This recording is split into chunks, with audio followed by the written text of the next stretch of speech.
You believe your 80-hour work weeks are paving the road to financial freedom. You are deeply mistaken.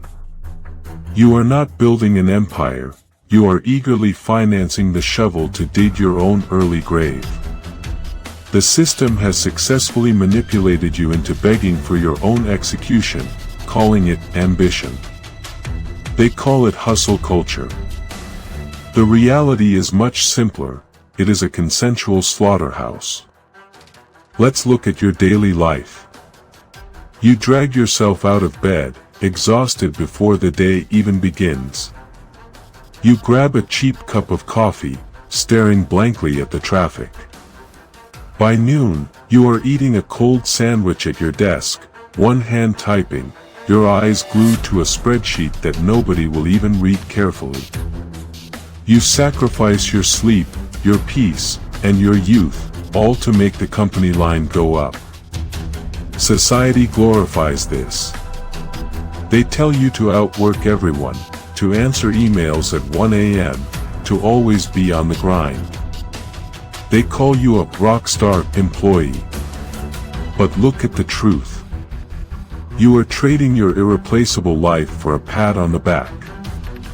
The corporate machine is a meat grinder. It does not care about your ambition, it only cares about how much profit it can squeeze out of you before you break down. You are running a marathon on a treadmill. You sweat, you panic, you give it everything, but you aren't moving forward. You are just powering their machine. You are terrified that if you stop, someone else will take your spot. So you keep running, grinding your bones into dust, hoping that one day they will hand you the keys to the kingdom. But there are no keys. There is only more work. Forget about complicated psychological theories, let's talk about the tricks they play on you every day. They don't control you with a whip, they control you with a carrot tied to a stick. That carrot is the promise of a promotion, the illusion of climbing the ladder.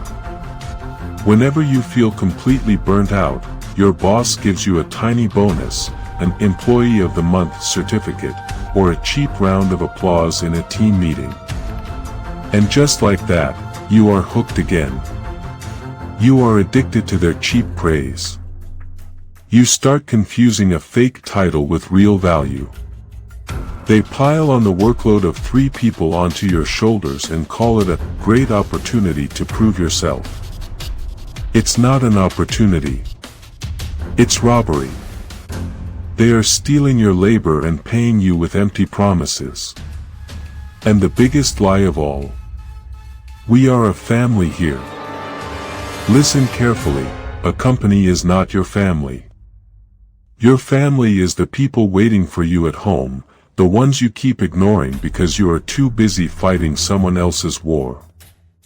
When a company calls itself a family, it is a predatory tactic to make you feel guilty for setting boundaries. A real family doesn't fire you when they need to cut costs. A real family doesn't replace you with a cheaper intern. But in the corporate world, loyalty is a one-way street.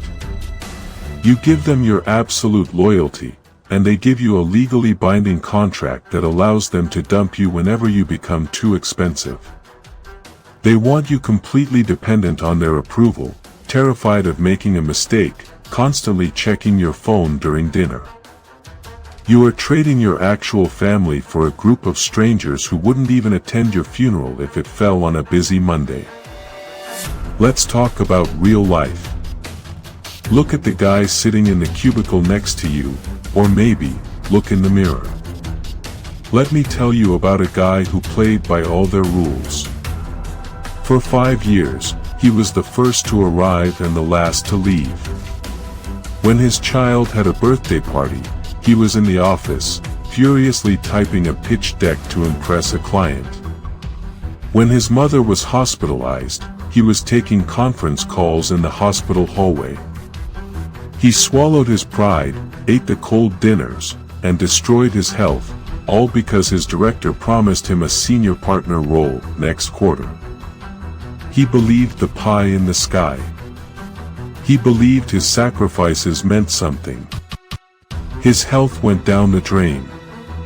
His wife threatened to leave. But he kept grinding, convinced that the big payoff was just around the corner. Then, one Tuesday morning, the company decided to merge with a competitor to boost the stock price. The managers, who had patted his back and called him brother, sent him a calendar invite for a quick 5-minute chat. In exactly 300 seconds, a completely emotionless HR rep told him his role was redundant. It's not personal, it's just business. That was it.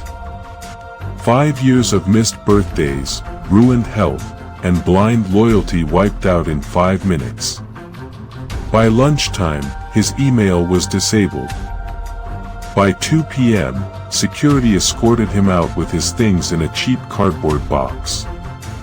They threw him away with the exact same indifference they used to throw away a broken office printer. They didn't remember his overtime. They didn't care about his sacrifices. The moment he became an extra expense on their spreadsheet, he was dead to them. This is not a horror story, this is standard procedure. This is the exact destination of your hustle. You are handing them the best, most vibrant years of your life, and when you are squeezed completely dry, they will hand you a severance check and politely ask you to leave the building. Don't misunderstand me. I am not telling you to be a lazy slacker or to quietly quit. Doing a half-hearted job only disrespects yourself. Be a cold, calculating professional.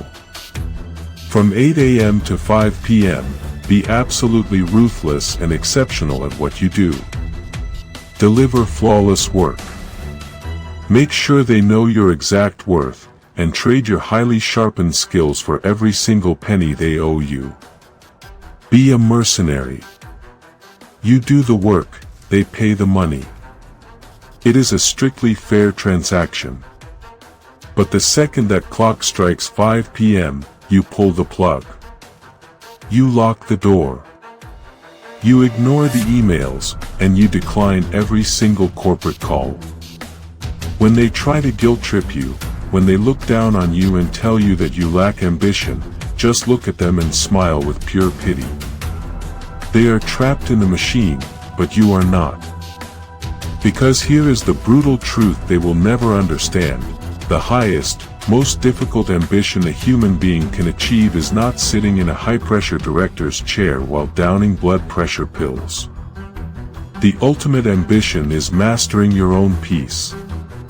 It is having the terrifying freedom to own your time, to walk your kid to the park without checking your phone, to build a life that doesn't collapse when a CEO changes his mind. You are not a corporate asset, you are the master of your own life. Do your job. Get paid. Walk out the door. And leave the meat grinder to the fools who still believe the lies.